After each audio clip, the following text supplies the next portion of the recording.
In September 1695, a Mughal treasure ship reached Surat with a story no English merchant in India could survive. The robbers were English. The victims were subjects of the Mughal emperor. The company that would be punished was the East India Company, even though the company had not ordered the attack. That is the contradiction at the center of Henry Every's case. A pirate ship did the robbery. A trading corporation paid the political price. The question is how one ship in the Red Sea forced an international manhunt, and why the man at the center of it disappeared so completely that a book published in 1724 could invent the rest of his life. Start with the ship before it became famous. The Fancy had been the Charles II, a privateering vessel tied to an English expedition against the French. In the records used after the arrests, the mutiny begins at Corunna. John Dann, one of Every's men, told examiners that the crew had not been paid for 8 months. The men proposed that Every, then master of the Charles, carry the ship away. Captain Gibson refused to join them. The mutineers put Gibson and a small group ashore, then sailed. The ship they took was not a legend yet. It was a piece of unpaid capital with 46 guns, a crew in revolt, and enough speed to worry the merchants who heard the first reports from Bombay. Those reports reached the East India Company before the Great Robbery. A company letter from Bombay warned that the runaway Charles, now called the Fancy, was in the Indian Ocean and would likely enter the Red Sea. The letter feared the result plainly. If the ship interfered with Mughal traffic, Surat might embargo everything the English owned there. The danger was not invisible, it was predicted. On a map, the route looks almost too simple. Ships from Surat sailed west toward Mocha and Jeddah with pilgrims, merchants, silver, gold, textiles, and return cargo. Then they came back through the narrow southern entrance of the Red Sea, past Bab-el-Mandeb, toward the Arabian Sea and Surat. A pirate did not need to search the Indian Ocean. He could wait at the door. Every did not wait alone. Dann's examination names a loose company of vessels at the entrance to the Red Sea: the Dolphin, the Portsmouth Adventure, the Pearl, the Amity, and others. The crews agreed that Every would command the combined force. They were not a navy. They were a temporary contract built around a predictable route. The Mughal convoy slipped past them at night. That detail matters because it changes the shape of the raid. The pirates did not spring a perfect trap. They missed the main body, learned the convoy had passed, and voted to chase. In the trial abstract, the sequence is blunt. They waited for the Mocha fleet. It passed unseen. The next day, they learned it was gone. They called a council and followed. A smaller Mughal vessel came first. The trial account says it was about 250 tons and offered little resistance. The pirates took gold and silver, with the value given in the record as 30 or 40,000 pounds, then moved on. After that came the Ganj-i-Sawai, called the Gunsway in English records. The exact date is one of the places where the case needs care. The modern case is usually anchored to 7th of September, 1695. The printed trial indictment gives 28 September and places the attack 40 leagues from Surat. The company correspondence tracks the arrival of news at Surat in mid-September. The safe narration is this: in September 1695, on the return route from Mocha and Jeddah to Surat, Every's force caught the Mughal ship the English called the Gunsway. The trial record does not give a clean cinematic battle. It gives fragments. The ship had about 40 guns mounted, according to Dann's account. It resisted for about 3 hours. Then the men aboard ran below, and the vessel yielded. The English indictment valued the ship's tackle and goods, then named vast coin figures: 100,000 pieces of 8 and 100,000 shekels. Those numbers are not neutral. They are courtroom numbers, written to prove a crime and to show a political injury. But they also tell us why the case became larger than a robbery. This was not only property taken at sea. This was Mughal property on a pilgrimage route carried by people whose government could close the English factories in India. Now the worst for the English happened. Not at sea, but in Surat. The wounded ships reached port in mid-September. People from one of Abdul Ghafar's vessels came in first, reporting an English ship had robbed them, killed several men in fight, and abused others. Then the Ganj-i-Sawai arrived from Jeddah and Mocha. Its captain and merchants reported that English ships had robbed them near Bombay of a great sum and had carried the treasure ashore. The governor of Surat sent guards to the English factory. The company's people were shut in. They were watched. They were blocked from sending letters. In one account, English factors were put in irons. A trading corporation discovered in 1 week that it could not move information out of its own factory. That is the mechanism of the whole episode. Every ship could vanish. The company could not. Its warehouses, ledgers, servants, and debt obligations were fixed in Mughal ports. The pirates had mobility. The company had a street address. The East India Company understood the danger with unusual clarity. In July 1696, its governor and directors petitioned the Lords Justices in England. The petition said every commanding the fancy of 46 guns had turned pirate in the seas of India or Persia. It attached the warning declaration every had left at Johanna, where he told English commanders that he had not wronged English or Dutch ships and did not intend to do so. That line is one of the coldest pieces of evidence in the case. Every was trying to draw a boundary around his violence. English and Dutch shipping on one side, Mughal shipping on the other. The Mughal Empire had no reason to accept that boundary.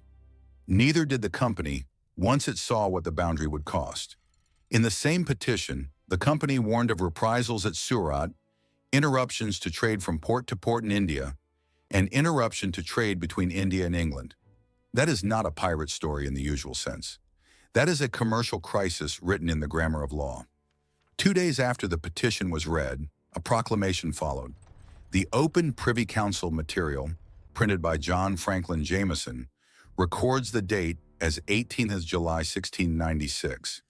It declared every and his crew pirates, ordered colonial governors to seize them, and offered a reward of £500 for their apprehension, the East India Company agreeing to pay it. Scottish Privy Council records repeated the search a month later, naming Henry Every alias Bridgman and offering £500 sterling for him, plus £50 for each named accomplice. The search ran through England, Scotland, Ireland, the American colonies, the Bahamas, the Indian Ocean, and company correspondence. It was not global because the state was efficient.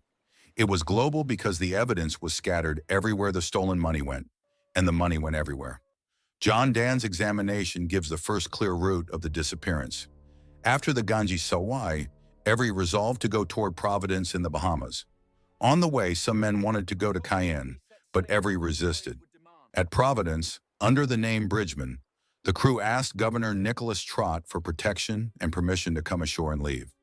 They made a collection for Trott, 20 pieces of 8 per sailor, 40 from Every, plus goods. The trial record says Trott gave them civil terms, accepted the ship, and took possession of the stores. The fancy itself then became evidence no one preserved. The trial deposition records the ship carrying ivory, gunpowder, small arms, and other stores. Trott's people took out what was valuable before the vessel came ashore. A manhunt is supposed to close distance. This one kept producing distance. The ship was gone. The crew divided. The treasure became coin in jackets, bags, casks, and private bargains. Dann said Every bought a sloop and sailed for Ireland with about 20 men. Another group went toward Carolina. Dann landed in the north of Ireland near the end of June 1696. He parted with Every and heard he went toward Scotland, then heard other reports that he had been in Dublin. He said Every talked of going to Exeter because he was a Plymouth man. Then the trail changes texture. It stops being a chase and becomes a set of sightings. Dann, on 6th of November 1696, 6 men from Every's crew faced the court again. The prosecution framed the case as more than theft. Dr. Newton told the jury that the piracy had begun in Europe, continued through Africa, and ended in the Indies, so that almost all the world was concerned in the trial and expected justice. That line is advocacy, not neutral description, but it reveals the official fear. If England did not punish English pirates, Mughal retaliation could fall on English trade. The jury convicted them. At sentencing, the defendants made the last arguments available to them. One, Edward Forsyth, said he was innocent and asked to be sent to India to suffer there.